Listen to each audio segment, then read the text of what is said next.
Welcome. Out of the past, phantoms of the world, gone by speak again. The immortal tale, Frankenstein. The wind howled outside. My lonely home is my only companion. All else is quiet. Here, as I sit by my window in my parlor, writing this document for the scientific world. Be warned, you doctors and scientists who come after me. Be warned that man must not experiment with the secrets of life. My experiences started in the University of Manchester, where I was studying natural history. It was after class, May 22nd, 1818. Professor Waldman, my close dear friend Henry Cavell, and myself were in the laboratory of the university. Victor Frankenstein, your persistence amazes me. Someday I shall sit at your feet and allow you to teach me. Thank you, Professor Waldman. But the whole subject of the structure of man has always been clouded in mysticism. Well, frankly, Victor, I prefer mysticism. That's because you're a mystic, Henry. Boy, Henry's no more mystic than I am. He just loves to avoid arduous work. Oh, to translate, that means I'm lazy, eh, Professor? Well, if you prefer to put it that way, I rather think of you as a student whose nervous structure does not take kindly to natural history. The professor's kinder to you than you are yourself, Henry. Well, if I worked as hard as you do, Victor, I'd probably wear that same gaunt and sleepless look that you carry around. Well, my experiment will be finished tonight, and then I'll manage the 8 hours of sleep that other men manage. The secret experiment that we finished tonight. Well then, will you tell us just exactly what you're doing in the basement, I heard? I'll tell the entire world. As a matter of fact, I stayed after class tonight, Professor Waldman, to ask you to join me this evening in the basement of my place to watch the completion of my work. Well, how about me? I don't think I dare invite more than one, Henry. And the professor's more interested in this type of procedure than you are. I shall be delighted, Victor. Just the best friend who never knows what's going on in his own home, that's all. Well, not at all, Henry. But I thought you'd entertain Elizabeth for me. Well, the professor and I are hard at work. Entertaining Elizabeth would be a delightful thing, little boy. You know, I think you trust me too much with her. Have you met Victor's fiancée, Professor Waldman? She's one of the most charming. Yes, Elizabeth was one of the most charming, beautiful women I'd ever known. I'd been in love with her since childhood. But even my love for Elizabeth couldn't dim my passionate zeal for the work I was doing. It was 8 o'clock that evening. Henry, Elizabeth, and I were seated in the parlor when Elizabeth was saying, I'll be so glad. Victor, darling, when this is all over, if only you knew how tired you looked. the minute my work is done, successfully or unsuccessfully, I promise you, Elizabeth, we'll be married and off in Switzerland before Henry has time to lock up this place. But first we find out about that secret in the basement? Well, Henry seems like he's being eaten up with curiosity. I don't blame him. I'm suffering pangs of what's it all about too. Well, you'll both know soon. Wonder where Professor Waldman is. He's late. He'll be here soon. Victor, stop pacing the floor, sweetheart. I think I'll start my work downstairs. Please send the professor down when he arrives, will you, darling? We'll come down ourselves and take a look around, or will I turn into a pillar of salt for peeking? Oh, nobody ever turned into a pillar of salt for peeking, Beth. It was only for looking back. Oh, nothing like a good practical working knowledge of the Bible for scientific experiments. Starts tonight, I think. Yes, and I thought jokingly of that paragraph from the Bible then. And she was turned into a pillar of salt. But what about a man who looks back? There's no ready reference for him, or for me. I went downstairs to my laboratory a little past 8, opened the door and began to tinker. To pass time more quickly, my every sense was alive, taut and waiting for the sense of what was to come. I heard a knocking on the side door, which led from the laboratory directly into the forest which bordered Manchester. I looked out and... Good evening, Victor. Oh, did Elizabeth tell you to come down this way, Professor? No, I found the entrance to your laboratory quite by myself. May I help you with your coat, sir? No. You proceed with your work. Nothing like trivialities to an early scientist at work. Ah, there we are. Oh, please, follow me, Professor, into the back room and you'll see for yourself what this is all about. Well, I feel I'm in for a most exhilarating evening. I wish I had more students fashioned in your mold, Victor. Well, Professor, here is my... Why, what's this? A full-size replica of a man. Well, yes, only he isn't full-size. He certainly is fashioned on a grander scale. I should say this creature standing up would be approximately 8 feet 2 inches tall. Well, you should have been an artist, Victor. It's the perfect reproduction. What did you make of it? Wood? Clay? Animal flesh. Flesh? Yes, please, do feel him. Oh, he feels like the body of a dead man. Or the body of a man who has not yet been brought to life. His body is complete in every detail. Heart, lungs, teeth, and even the fine nervous system. Yes, interesting. Yes. How about the brain cells? Well, yes, adult brain cells. He's quite handsome, don't you think? Well, to each man his own taste, I suppose. He's the best reproduction of a man I've ever seen. But actually, his face is hideous. As a plastic surgeon, my dear Victor, I cannot give you much credit. Well, what do you intend to do with this Hulk? You see this test tube I have here? Yes. I will fill the hypodermic needle with it.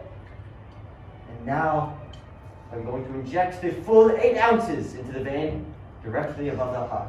But why? Why? Please do watch! You see, Professor, quite by accident, I stumbled upon the secret of life. I've been bringing small one-celled creatures to life for quite some time now. The secret of life? Yes, within 30 seconds after the injection. The creature, he will live. You're trying to play God! Victor, it's herstory! It's science! I'm making a new race far finer than the present one. Larger in structure, stronger, heavier and healthier. A race who will be able to survive on nothing but nuts and berries. With a greater capacity for feeling. Victor! For the love of heaven, don't go through this experiment! No man living has the right to tamper with the secret of life! You've created a monster on that floor! You've no idea what will happen if you go through with this! Watch, Professor. The injection! I only hope and pray this is a failure. It can't be. His eyes! They moved! Watch him, Professor! He breathes! He's like a baby, first realizing life. His hands, they touch the floor. His eyes, they're trying to focus on the world around him. She is hideous! Yes, he is hideous. I made the skin far too much like parchment, I'm afraid. Victor! Get rid of that monster! He's trying to stand up. If that mind which I've created is a twisted one, have you any idea what kind of hole you'll let us in England? As a humanitarian, I feel it is my Christian duty to do this now! Put that knife down, Professor. No! I can't let... No! He's got me in the clutch of his hands! Command him to stop this! Victor! Stop fighting him, Professor. He's just frightened. He has the same reaction as a child who grabs and won't let loose. Let me go!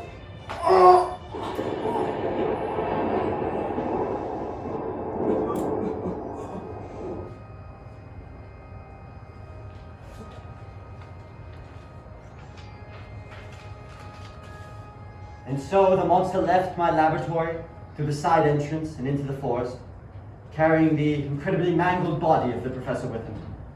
I watched as he retreated from my house, my creation alive, just as I had envisioned it. It was beautiful, but now I realize that that beauty I saw was just a fallacy. I returned to my laboratory and destroyed all evidence of this creature's manufacture. I burned the blueprints from which I made his body. Then carefully, I locked my laboratory door, went upstairs to join Henry Cavell and Elizabeth. I must have looked wild-eyed as I entered the room. Oh, Henry, that's the most amusing. You tell the best anecdotes in all of England. Oh, you flatter me, Elizabeth. Oh, Victor, you were ill sooner than we expected. Ah, Darling, what's the matter? Didn't the professor show up? nothing's the matter. My experiment was a failure. Oh. But the professor? He never showed up, Beth? Henry? I think I want to go away. Of course, darling. We will as soon as Henry can get the house locked up. Well, I don't want to wait. I want to leave tonight. Please, tonight, Beth. We can get married before we cross the channel and then go to Switzerland. but it's almost midnight now, darling. What's the difference? Please, Beth, if you love me. But why tonight, Victor? Henry, you have no idea what I've been through. I have to get away at once. Of course, darling, if you insist, anything you want. We can be married before daylight. Darling Beth, I know a little minister whom we can awaken. And so Beth and I were married that evening in a little chapel on the coast. The three of us fled to Bern, Switzerland. I refused to have anything to do with the civilized world. No newspapers, no word of home. Just the peace and quiet of the Swiss mountains. Henry and Elizabeth both tried to learn about the events that occurred in my laboratory that evening, but it never broke my silence on the subject.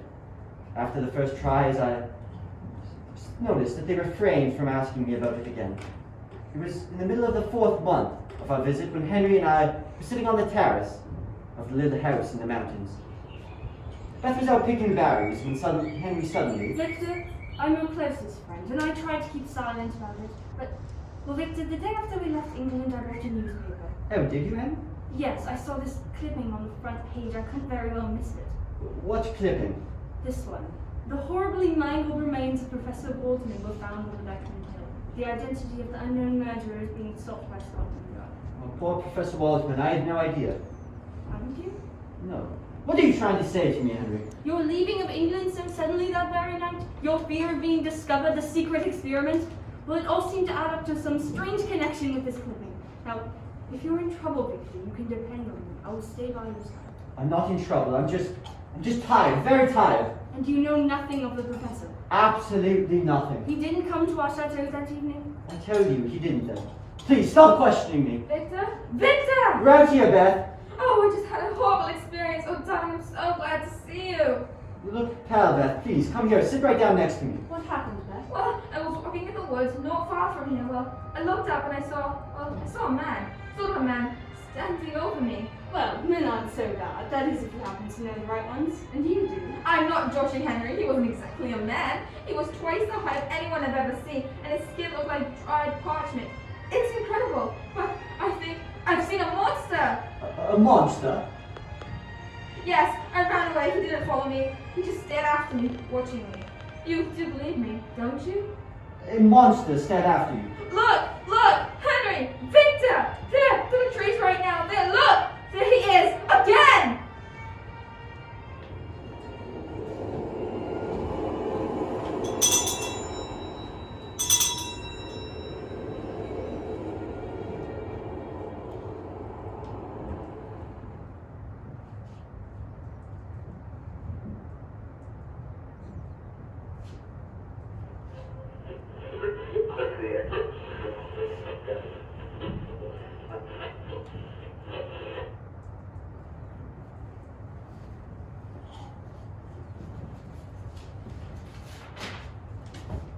He said.